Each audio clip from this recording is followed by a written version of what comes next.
Hey guys, hey, Pyramid Intell.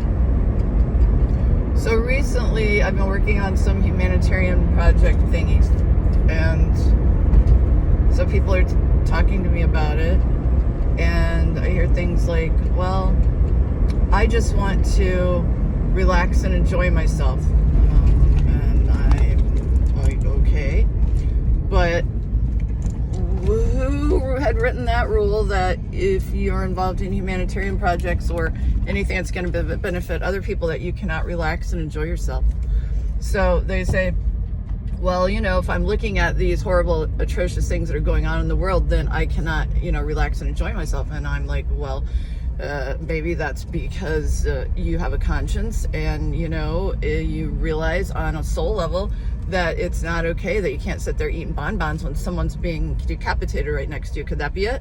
And they're like, yeah, but at my age, I just feel like, basically I've paid my dues. I've had to work. I didn't like my life. I didn't like the shit that was going down. And so now I'm going to sit and eat bonbons while the person next to me is decapitated. And I'm like, well, that's fine. That's your personal choice. It's called free will. We live in a free will environment. Why the fuck are you telling me about it? Sounds to me like you feel guilty, because why would you even bring it up? I don't go to people and say, hey, you need to get involved in this. That's not what I do, because I don't care what you do. It's your life. It's your soul, your repercussions, your karma. I just do what's right for me, and I talk about it. And anyone who wants to jump on the wagon, or if they're doing something similar and they want to talk about it, great. But I certainly don't impose it on anyone.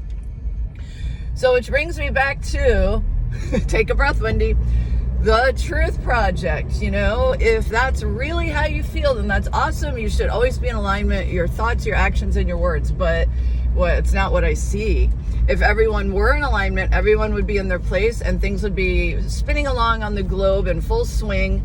But that's not what it is. Everyone's living a fucking lie, And that's why even when people appear to have everything and they're living the life, they're still miserable and they want to kill themselves, and they walk around snapping and barking at everyone because they are not in alignment. So that's my thought for the day.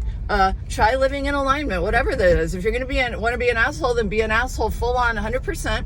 Throw yourself into it and you'll be a better asshole. And, I actually respect people that are in alignment with for instance, I'm not calling them assholes. I lived in New York, okay?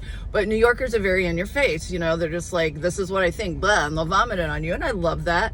You don't have to guess. I respect them. Even if I don't like them personally or agree with what they're all about, I respect their honesty and I respect them standing in their truth. That's the great thing about Northeasterners. And people are terrified of them.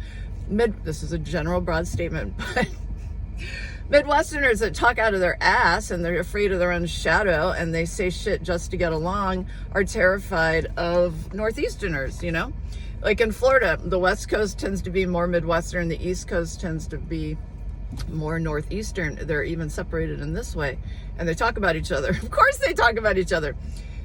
But there's something to be said for the honesty of the Northeasterners, and not pretending, and you not having to guess. And it's, to me, once you get over the shock of having someone like that in your life, when you're used to everyone walking around with a fake plastic smile on their face lying to you, I find it very soothing personally. But what do you think? Okay, so I hope you're having a great day. Happy Monday. Hope you guys survived the Chris Cornell Appreciation Week. I barely did. I slid by. I slid right under the door at closing time. I don't think I could have survived it for another second. I had all my energy focused on that. But I hope that you had a good week, and I hope you have an even better week, and I love you very much. Bye.